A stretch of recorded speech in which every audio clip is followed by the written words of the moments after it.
Welcome students. ये BA first year and BA BEd first year English literature की class है। इस class के अंदर अब हम एंग्लो इंडियन पोइट्स को पढ़ेंगे। एंग्लो इंडियन पोइट्स वो होते हैं जो इंडिया में तो पैदा होते हैं लेकिन लिखते अंग्रेजी में हैं। तो हमारे सिलेबस के अंदर कुछ पोइट्स हैं जिनको हम इस पार्ट्स में पढ़ेंगे। इस सेक्शन बी है एग्जाम के अंदर।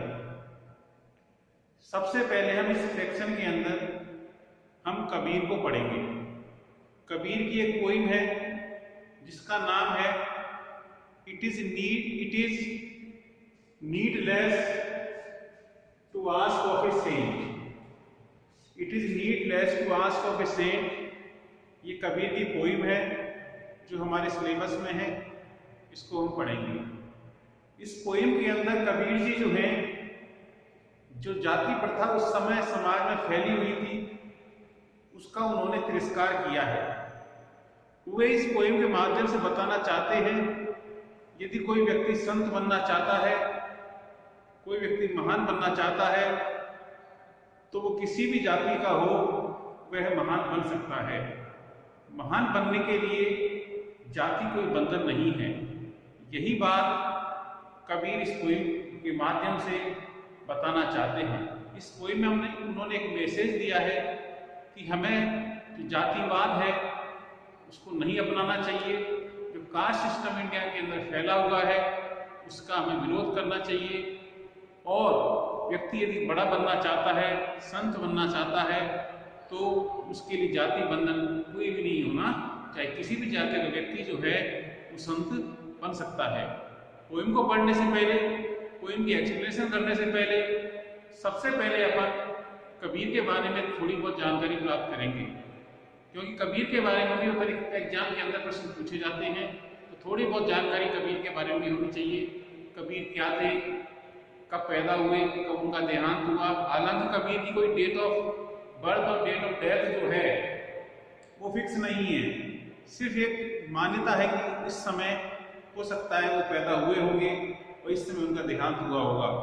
कुछ उनके बारे में कुछ मिथ्याएं भी हैं, कुछ कहानियां भी हैं जो ये बताती हैं कि कबीर ऐसे थे, किस तरह उन्होंने पैदा हुए, कहाँ उनका जन्म हुआ, किस तरह के उनके विचार थे, मरने के बाद क्या हुआ। तो थोड़ी बहुत बातें मैं बोर्ड पे लिखूंगा आपको समझाते हुए, तो आपको समझ में आ जाएंगी। तो हम पढ़ते हैं कबीर। तो सबसे पहले हमें ध्यान रखना है, सबसे पहले हमें ध्यान रखना है कि कबीर जो थे वो 1938 में पैदा हुए थे तो 1448 में उनकी डेथ हो गई थी। ये उनका कार्यकाल ऐसा माना जाता है। ये सिर्फ मान्यता है, फिक्स नहीं है। डेट आगे पीछे हो सकती है, लेकिन बेसिकली यही इंफॉर्मेशन हम कहीं सर्च करते हैं तो कबीर के बारे में इंफॉर्मेशन मिलती हुई यही है कि उनका जन्म 1998 के करीब हुआ था। उनकी डेथ जो थी 1448 के करीब उनकी डेथ हो गई थी। अब कबीर के बारे में एक बात जो तुम्हें विशेष ध्यान रखनी है, वो कबीर जो थे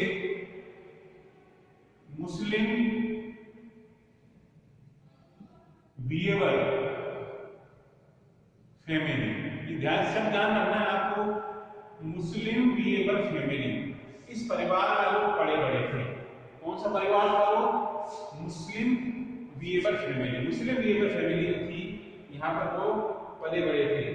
और कुछ ये कहते हैं कि वो एक ब्राह्मण विदों की संतान थे। Some say that he was the son of a brahmin widow. ये दो चार बातें तो बोर्ड पे लिख रहा हूं, आप नोट जरूर करें कि हो सकता है यहाँ से प्रश्न पूछा जाए। तो पहली बात तो क्या ध्यान रखनी है, कबीर जो थे वो मुस्लिम वीएवर फैमिली में पैदा हुए थे और कुछ ही मानते हैं कि वो संत थे। किसके संत थे? ब्राह्मण विडो। तो ब्राह्मण विडो थी, उसके ये संत थे। और तीसरी बात तो याद रखनी है, जब उनका देहांत हुआ था, when कबीर डाइड, जब कबीर का देहांत हुआ था तो क्या हुआ? एक झगड़ा हो गया था। किसके बीच में झगड़ा हो गया था? हिंदू एंड मुस्लिम फॉलोअर्स, उनके दोनों भक्त थे, मुस्लिम भी थे और हिंदू भी थे। दोनों जो फॉलोअर जो थे उन्होंने क्या कर दिया, उसकी लड़ना शुरू कर दिया। स्टार्टेड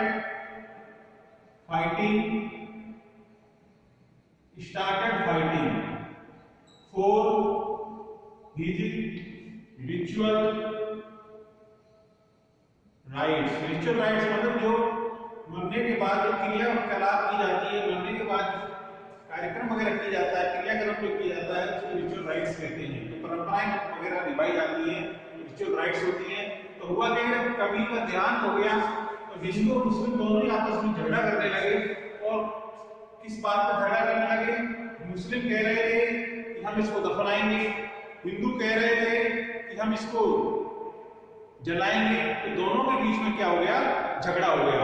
तो बाद में क्या हुआ, बाद में ये हुआ कबीर की डेड बॉडी जो थी वो क्या थी, चादर से ढकी हुई थी। तो दोनों झगड़ रहे थे। तो जब उन्होंने उस चादर को हटाया, तो उस चादर के नीचे उनकी बॉडी नहीं मिली। ये सिर्फ लीजेंड है, एक मान्यता है, सिर्फ हकीकत है नहीं, इस पर ध्यान नहीं देना हम लोग। एक लीजेंड है, एक कहानी समझ लो, मिथ्या भी समझ सकते हैं इस चीज को कि जब उनकी डेड बॉडी रखी हुई थी उसके ऊपर चादर पड़ा हुआ था और जब उस चादर को हटाया तो उस चादर के नीचे उनकी डेड बॉडी नहीं मिली, बल्कि क्या मिला, उनकी डेड बॉडी के नीचे कुछ फूल पड़े हुए थे। उनकी डेड बॉडी जब चादर जो थी उसके नीचे उनको कुछ फूल मिले। तो उन्होंने क्या किया, आधे फूल तो हिंदुओं ने ले लिए और आधे फूल जो थे वो मुसलमान ले लिए। हिंदू ने क्या किया, उन फूलों को बहा दिया, मुसलमानों ने फूलों को दफना दिया। तो इस तरह मतलब ये कबीर के बारे में थोड़ी बहुत जानकारी थी जो मैंने आपको दी है, इसका थोड़ा ध्यान रखना है। अब हम इस पोएम को पढ़ेंगे बारी बारी से। तो जैसा कि मैंने आपको बताया, इस पोएम के अंदर कबीर जो है वो जातिवाद का विरोध कर रहे हैं। जाति प्रथा जो कास्ट सिस्टम जो था इंडिया में फैला हुआ था उसका विरोध कर रहे हैं, उसकी निंदा कर रहे हैं समाज के अंदर। तो अब पहली लाइन जो है वो यही है, इस प्रकार मैं एक लाइन लिख रहा हूं नोट पर ताकि आपको समझ में आ जाए। It is needless to ask of a saint the caste to which he belongs। ये पहली लाइन है, to which he belongs। For the priest,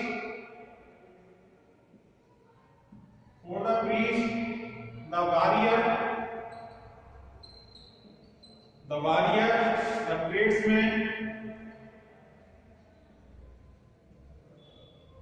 tradesman, and all the 36 castes alike are seeking God। ये तीन लाइनें मैंने बोल दी।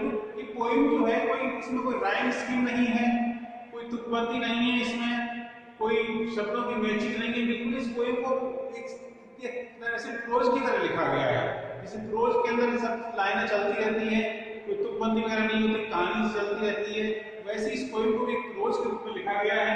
ये बात आपको ध्यान रखनी है। ये फ्री वर्स में पोएम है, कोई राइम स्कीम वगैरह इसमें नहीं है। अब इसमें क्या कहना चाह रहे हैं कभी, वो कह रहे हैं नीडलेस। नीडलेस का मतलब होता है यूजलेस। नीडलेस का मतलब क्या होता है, यूजलेस, बेकार है। तो ask is of a saint, एक संत से पूछना, द कास्ट माने जाति, टू व्हिच ही बिलोंग्स, कि वो किस जाति का, बिलोंग मतलब संबंधित होना। तो पहली लाइन ये कह रही है संत से ये पूछा जाए कि भाई तुम किस जाति के हो।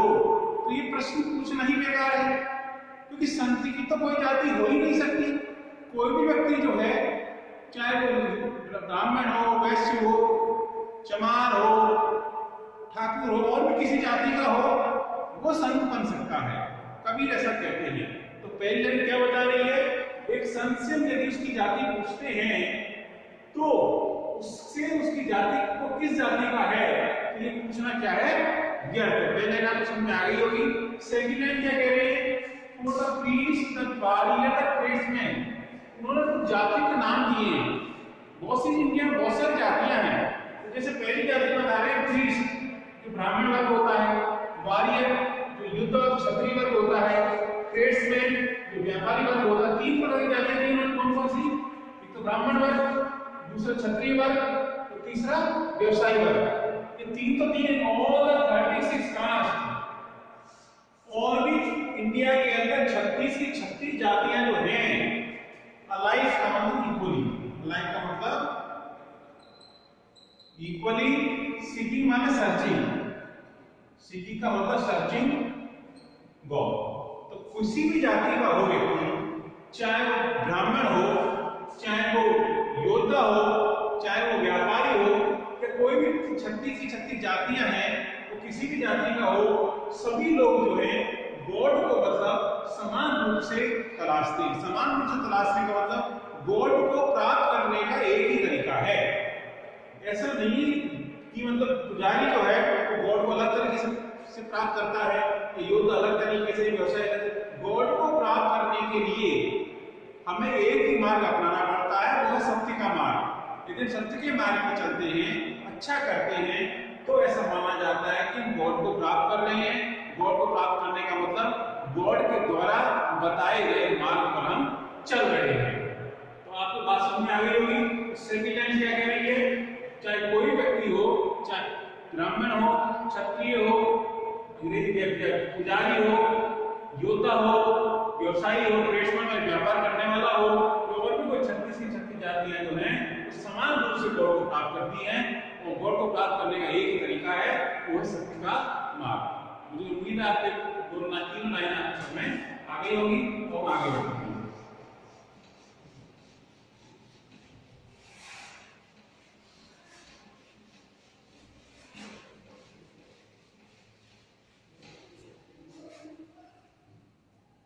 It is but holy to ask what the caste of a saint may be. The barber has sought God. The washerman, the washerwoman,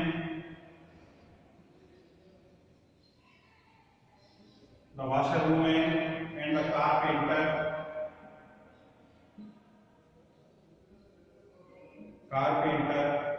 even Vedas was a seeker after God. अब संत बनने का मतलब क्या होता है, पहले ये समझो। संत वो होता है जो गॉड को प्राप्त कर लेता है, गॉड के पास पहुंच जाता है, गॉड के नजदीक पहुंच जाता है, वो संत होता है। ये बात आप ध्यान रखनी चाहिए। अब वो कह रहे हैं it is but folly. Folly का मतलब फूलिशनेस, मूर्खता। ये एक तरह की मूर्खता है। तो आज वार्ता कास्ट में सेंट में भी यदि कोई सोचे संत कौन हो सकता है, संत की जाति का हो सकता है, लोग मानता है कि ब्राह्मण ही है जो संत हो सकता है। ऐसा नहीं है। एक संत बनने के लिए किसी जाति का कोई बंधन नहीं है। कोई व्यक्ति सोचता है कि संत बनने के लिए किस जाति में जन्म लेना जरूरी है, तो कबीर जी कहते हैं कि संत बनने के लिए आप किसी भी जाति में जन्म लो, आप संत बन सकते हो।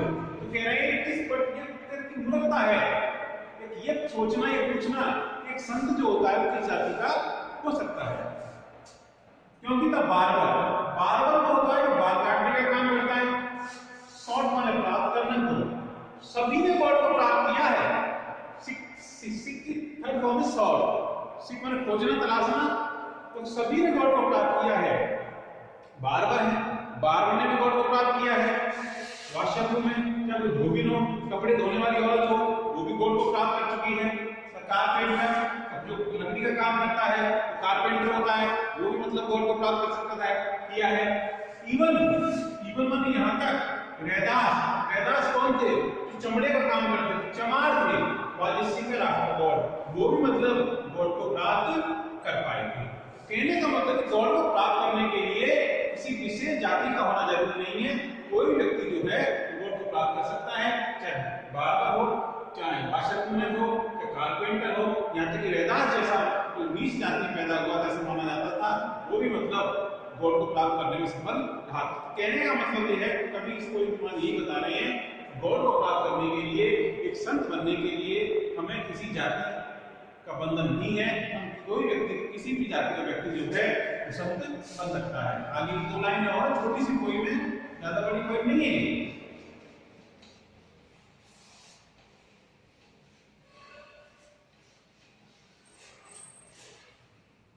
The Rishi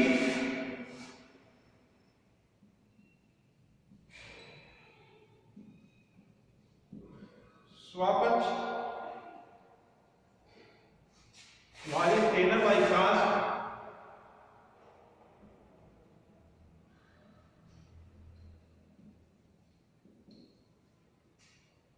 Hindu and Muslims alike have achieved that end where remains no mark of distinction.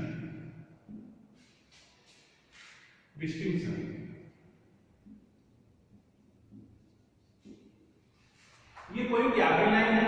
इस पोएम के माध्यम से फिर कोई बात बता रहे हैं, वो रिपीट कर रहे हैं। एक व्यक्ति और एक ऋषि स्वापच जो थे बहुत बड़े संत हुए थे, बहुत बड़े ऋषि हुए थे, लेकिन आपको पता होना चाहिए वो क्या थे। टेनर वो होता है जो जानवरों की चमड़ी का व्यापार करता है। टेनर कौन होता है? जो मरे हुए जानवर जो होते हैं उनकी चमड़ी का जो व्यापार करता है उसको टेनर कहते हैं। तो जाति से क्या थे? वो टेनर थे। मरी हुई जानवर मर जाते हैं तो चमड़े का व्यापार करने वाले प्रोफेशन से बिलोंग करते थे, लेकिन बाद में बहुत बड़े क्या बने? संत बने और ऋषि स्वापच के नाम से क्या हुए? वो फेमस हुए। आगे अब अंतिम लाइन कह रहे हैं, हिंदू हो चाहे मुस्लिम हो, चाहे हिंदू है मुस्लिम है, अलाइक माने समान रूप से, हैव अचीव और प्राप्त करना, दैट एंड माने लक्ष्य, एम, दोनों ने ही समान रूप से अपने अपने लक्ष्यों को प्राप्त किया। अपने लक्ष्य क्या है? दोनों ही मतलब सत्य के मार्ग पर चल करके गॉड को प्राप्त करने में सफल रहे। गॉड को प्राप्त कैसे कर सकते हैं? सिर्फ सत्य के मार्ग पर चल करके, लोगों को दुख न दे करके, लोगों को खुशी दे करके, लोगों के साथ अच्छा व्यवहार करके हम गॉड को प्राप्त कर सकते हैं। गॉड को प्राप्त करने का यही एक तरीका है कि सत्य के मार्ग पर चलें, सत्य ही बोलें, झूठ ना बोलें, बुरे कार्य ना करें, ठीक है, लोगों की निंदा ना करें, जाति जो कास्ट सिस्टम है उसको हम हटाने का प्रयास करें, मन में गलत भाव न आए। ये सब क्या है? गॉड को प्राप्त करने के साधन है, माध्यम है। तो गॉड को प्राप्त वही कर सकता है, चाहे वो हिंदू हो चाहे मुस्लिम हो। सत्य के मार्ग पर चलकर मुस्लिम भी यदि गलत मार्ग पर है तो गॉड को प्राप्त नहीं कर पाएगा, ऐसा माना जाता है। चाहे हिंदू चाहे मुस्लिम हो, चाहे हिंदुओं के लिए रामायण हो और मुस्लिमों के लिए कुरान हो, दोनों ही पवित्र पुस्तकें हैं, ये बताती हैं कि सब सत्य के मार्ग पर चलकर ही हम गॉड को प्राप्त कर सकते हैं। तो हम लोग कह रहे हैं, where remains no marks of distinction among difference. Distinction का मतलब क्या होता है? डिफरेंस, किसी तरह का कोई अंतर नहीं होता है। कहने का मतलब ये है, जब गॉड चाहे हिंदू जो है गॉड अपने गॉड को प्राप्त करना चाहता है, मुस्लिम, दोनों में गॉड एक ही है, सिर्फ नेम में डिफरेंस है।